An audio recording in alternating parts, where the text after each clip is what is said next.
tanács. Egy valóban alapos és körültekintő szöveget olvashattunk, és ehhez gratulálok annak, aki ezt a stratégiatervezetet megszövegezte.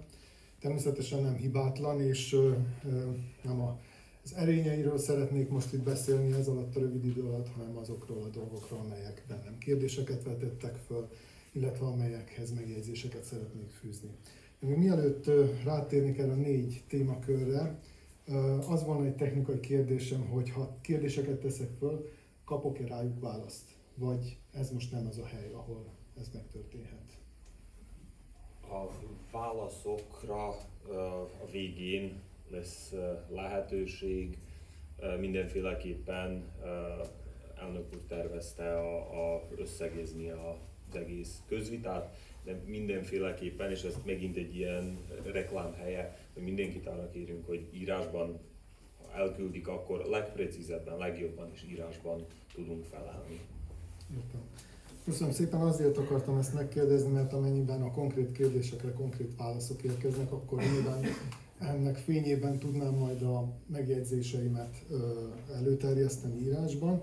Ha viszont nem érkeznek kérdések, akkor valószínűleg ezek a kérdések megmaradnak bennem, és anélkül, hogy tudnám a válaszokat, megpróbálom megfogalmazni a javaslataimat. Az első kérdéskör az újságíró iskola. Kabók Erika nyilatkozta a Magyar Szónak, hogy ez az egyik legnagyobb vállalása a stratégiának, illetve a stratégiatervezetnek. És ezt a lehetőséget, illetve azt, hogy újságíró iskolára volna szükség, 2 helyütt említi a prioritások között a stratégiatervezet. 4-3 pont alatt, a vajdasági magyar nyelvű médiatér támogatása alatt, mint feladatot, amely a középiskolásoknak szánt média műveltség növelésére vonatkozik, és a 4.4 alatt a tájékoztatás és értéknél, ahol viszont úgy tűnik, hogy ez az újságíróiskola inkább a már gyakorló újságíróknak a továbbképzését szolgálná. Tehát a kérdésem ezzel kapcsolatban az, hogy ez 2 külön újságíróiskola volna, vagy egy újságíróiskola, amely elvégzi ezt és azt a feladatot is, illetve hogy milyen intézményi háttere volna ennek, hiszen nem pontosan derül ki, hogy ezt saját kútfőből, erőforrásokból, vagy akár már meglevő intézményekkel együttműködve kívánja a Magyar Nemzeti Tanács létrehozni.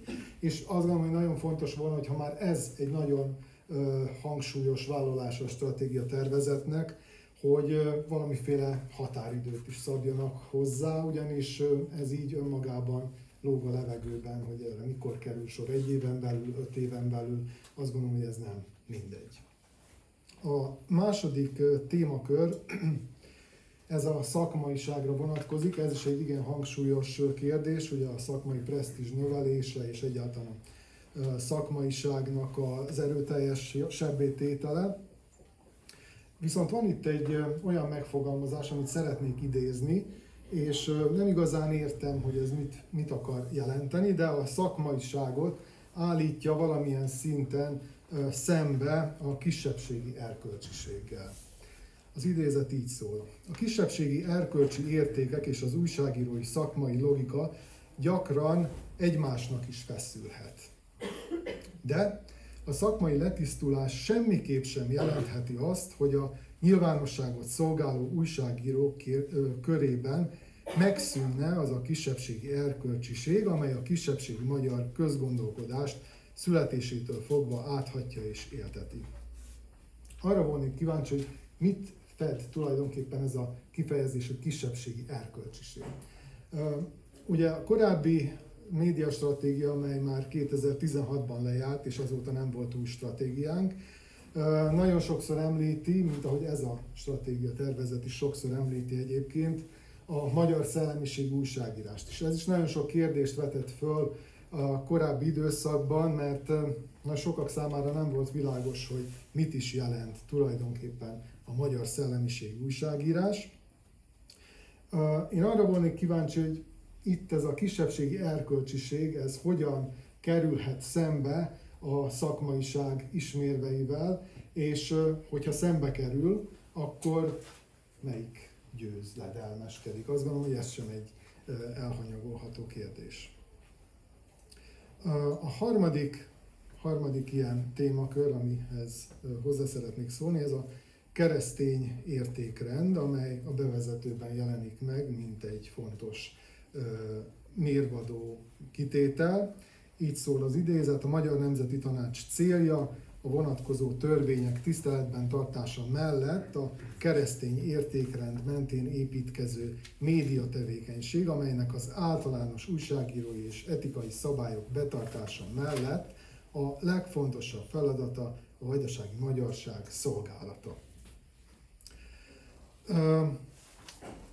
És később aztán még a 3.1 pont alatt szintén visszatér ez a kifejezés: a Magyar Nemzeti Tanács célja és feladata a törvények betartásán alapuló keresztény értékrend mentén megvalósuló médiatevékenység támogatása.